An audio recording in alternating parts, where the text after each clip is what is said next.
Quelque chose de vous. Quelque chose à vous. Lire. C'est l'heure de la lecture. 6h30 du matin, une heure habituelle pour vous maintenant. Le soleil se lève paisiblement. La luminosité est telle qu'elle anoblit les façades des habitations de mon quartier. Elle se pare élégamment de jolis tons dorés, rosés, même bleutés. Nous sommes J-4 du déconfinement light. Le 7 mai donc. Et c'est un jour de pleine lune. Ne pensez point que je le fasse exprès, je suis accrochée à son cycle. Et cette lune est toute particulière. Elle est appelée pleine lune du Wesak. C'est un temps fort du calendrier ésotérique. Tiens donc.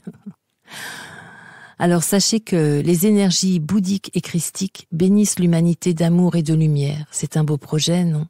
En plus, c'est une pleine lune en Scorpion, mon signe astro. Vous voyez, j'y suis reliée. Mais pour l'heure, je la laisse poursuivre son travail de générosité. Car ce matin est un de ces matins qui ressemblent, vous savez, au dimanche matin.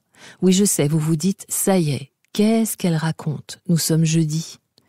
Oui, vous avez raison. Mais c'est un jeudi matin, j'insiste, qui ressemble à un dimanche matin. Je vous en donne la raison. À cette heure matinale, je suis animée et motivée par le seul fait d'aller m'acheter une brioche à chapeau. Dite brioche parisienne, pas la petite individuelle qui s'avale en une bouchée. Non, moi je vous parle de cette belle brioche à chapeau, joufflue comme une bouille à bisous, ronde, généreuse, dorée à souhait, et qui sent si bon. Je suis retournée rien qu'à l'idée de son invitation à la déguster. J'en imagine de façon presque réelle le goût savoureux et délicieux qu'une bouchée ferait éclater dans mon palais. Oh là là, la brioche à chapeau, là voyez-vous, j'en rêve. De plus, chaque fois que j'en achète une, elle me reconnecte directement à mes brioches de l'enfance, celles que nous achetions justement le dimanche matin, chez monsieur et madame Romagné, boulanger-pâtissiers humbles et talentueux. Leur réputation dépassait les frontières de notre village. Les gens venaient de loin pour acheter leur pain. Il était préférable de réserver d'ailleurs. Aujourd'hui, dans mon quartier, c'est un peu pareil. Le dimanche matin, si je n'ai pas commandé ma brioche à chapeau et que j'arrive tranquillement en fin de matinée, eh bien, il n'y en a plus. Tiens, d'ailleurs, c'est comme en semaine, je suis sûre que cela vous est déjà arrivé.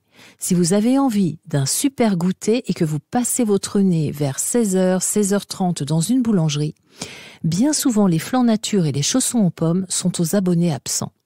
C'est toujours une grande interrogation pour moi, pourquoi les boulangers ne prévoient pas plus de quantité sur ces 2 mets délicieux en sachant qu'ils marchent ?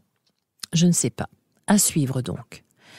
Ah, mais là, j'arrive tout de suite à la porte de ma boulangerie et oh joie, même en semaine, là, dans la vitrine, trône ma brioche à chapeau. Elle est un petit peu tordue, mais je l'aime déjà. Je sais, je vais l'accompagner d'un bon thé et de fruits frais.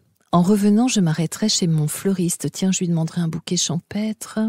Car oui, j'aime les bouquets, mais je vous en reparlerai. Allez, J-4 du 11 mai, j'ai envie de me dire que nous aurons tiré de bonnes choses de ce confinement et que des magnifiques possibles nous attendent.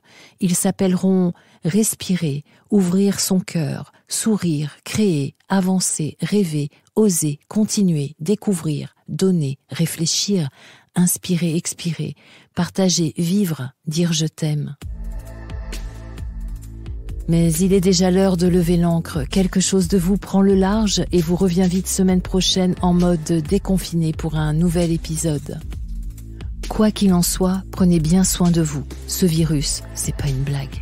Quelque chose de vous.